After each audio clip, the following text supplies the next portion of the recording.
And this is Pinoy Idol.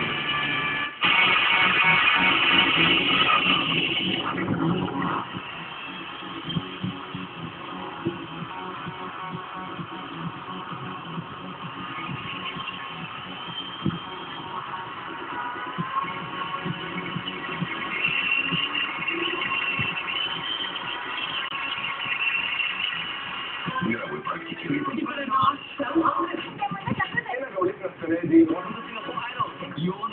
Get ready. This is Australian Idol. This is American Idol.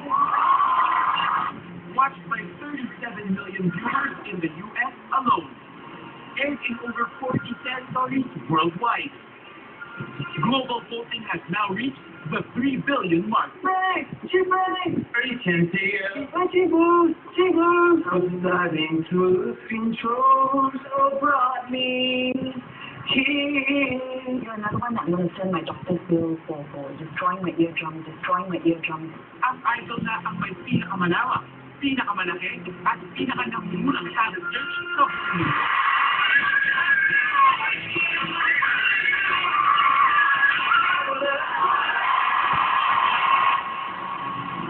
Now it has found its way to us. The Philippines is now officially idolized. Since the search was launched, tinumog ang Idol headquarters in 8 major cities nationwide. Cagayan de Oro, Davao, Iloilo, Cebu, Batangas, Tagpuan, Clark, at Metro Manila. Luzon, Visayas at Mindanao, lumuso, tumagsak, at sabay-sabay nagpasikat upang patumayang sila ang karapat-dapat.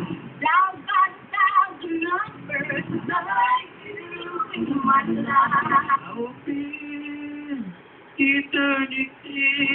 I know it's a dream for the young. But the battle had just begun. Yan pala ang unang hakbang sa totoong laban.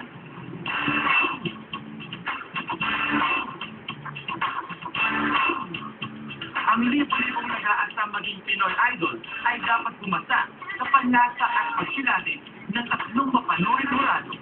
Together they will help us decide who rightfully deserves to be called Idol. Meet the Pinoy Idol judges. He's straight to the point and can be brutally frank. It's either you love him or hate him. One of the most formidable talent managers in the industry, Wingard Tracy. An ultimate performer and entertainer who has over 100 hit singles, 19 albums, 16 gold and platinum records, and double platinum record awards. Performed in over 300 shows and concerts here and abroad. Starred in over 50 movies and TV programs.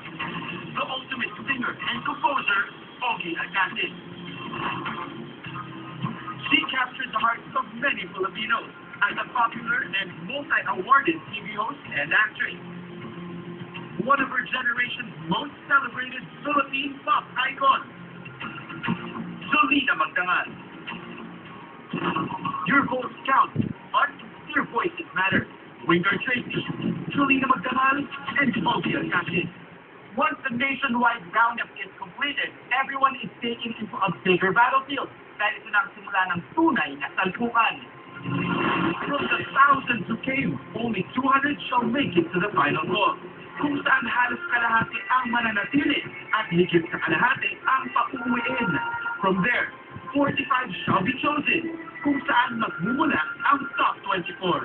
Only 12 will make it to the elite circle, where only 2 shall remain for the final face-off. At isa lang ang pipiliin to do rightfully proclaimed Pinoy Idol. And only you have the sole power to do that. Dahil pipiliin ang magiging unang Pinoy Idol through a nationwide text voting system linggo-linggo. Make sure you are ready kapag in-announce namin kung kailan magsisimula ang botohan. Witness the Pinoy Idol journey like you've never seen it before. Experience the drama of stories unfolding. I'm a single mother. Hindi ka ba? Hindi po. To be frank po, meron Reality.